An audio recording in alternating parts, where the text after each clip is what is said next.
Hello दोस्तों तो आज हम जानते हैं कि सावन महीने में भगवान शिव की महिमा का क्या गुणगान है और क्यों सावन महीने में भगवान शिव की इतनी पूजा की जाती है। दोस्तों, बहुत समय पहले की बात है। देवताओं और असुरों ने अमृत मंथन करने के लिए समुद्र मंथन किया। मंथन से अनेक दिव्य वस्तुएं निकली, जिनमें सबसे पहले निकला भयंकर विष हलाहल।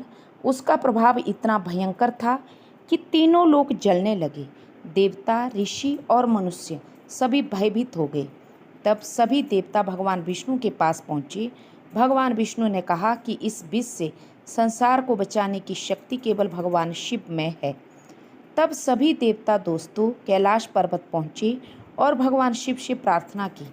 भगवान शिव ने संसार की रक्षा के लिए बिना किसी स्वार्थ के पूरा विष अपने हाथों में लिया और पी लिया, लेकिन उन्होंने उसे अपने गले से नीचे नहीं उतरने दिया।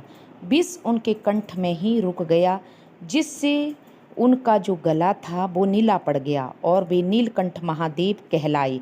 दोस्तों, विष की तीव्र गर्मी से भगवान शिव का शरीर तपने लगा।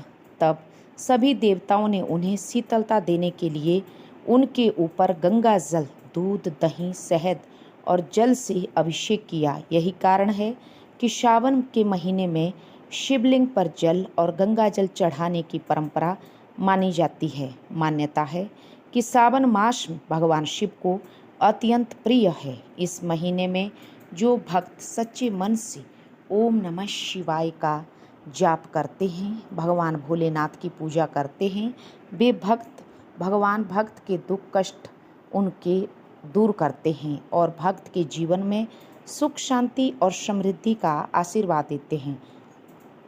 एक बार एक गरीब शिकारी जंगल में शिकार की तलाश में गया। रात हो गई, इसलिए वह एक बेल के पेड़ पर चढ़कर बैठ गया। उसे पता नहीं था कि उस पेड़ के नीचे शिवलिंग स्थापित है। रात भर जागते हुए उसके हाथ से अनजाने में ही बेल पत्र और जल की बूंदें शिवलिंग पर गिरती रही। उसी दिन महाशिवरात्रि भी थी। अनजाने में हुई इस पूजा से भगवान शिव प्रसन्न हुए। शिकारी के सारे पाप नष्ट हो गए और उसके जीवन में सुख समृद्धि आ गई। यह कथा हमें सिखाती है कि भगवान शिव केवल सच्ची भावना से दिखते हैं, दिखावा नहीं करते। सावन महीने में दोस्तों, सावन महीना भी हमें यही दिखाता है कि भगवान शिव त्याग, करुणा और सरलता के प्रतीक हैं। उन्होंने संसार की रक्षा के लिए विष स्वयं पी लिया, लेकिन किसी से बदले की कुछ मांगा नहीं। इसलिए हमें भी दूसरों की सहायता करनी चाहिए, अहंकार छोड़ना चाहिए और सत्य व धर्म के मार्ग पर चलना चाहिए। दोस्तों, भगवान भोलेनाथ की, जो भोले बाबा हैं डमरू वाले, भोलेनाथ की इस सावन महीने में विशेष प्रकार की पूजा होती है। लोग कावड़ जल भरकर, कावड़िए गंगा जल हरिद्वार से लाकर भगवान शिव के ऊपर चढ़ाते हैं और अपने पापों से मुक्ति पाते हैं। पाप तो कर्म से ही टूटते हैं दोस्तों। तो ये था भगवान शिव के बारे में और सावन महीने के बारे में कि किस प्रकार सावन में भगवान शिव की सच्चे मन से पूजा करनी चाहिए। और ये भी माना जाता है कि सावन महीने में ही शिव को गौरा प्राप्त हुई थी, इसलिए सावन महीने की कथा और ज़्यादा महत्वपूर्ण हो जाती है।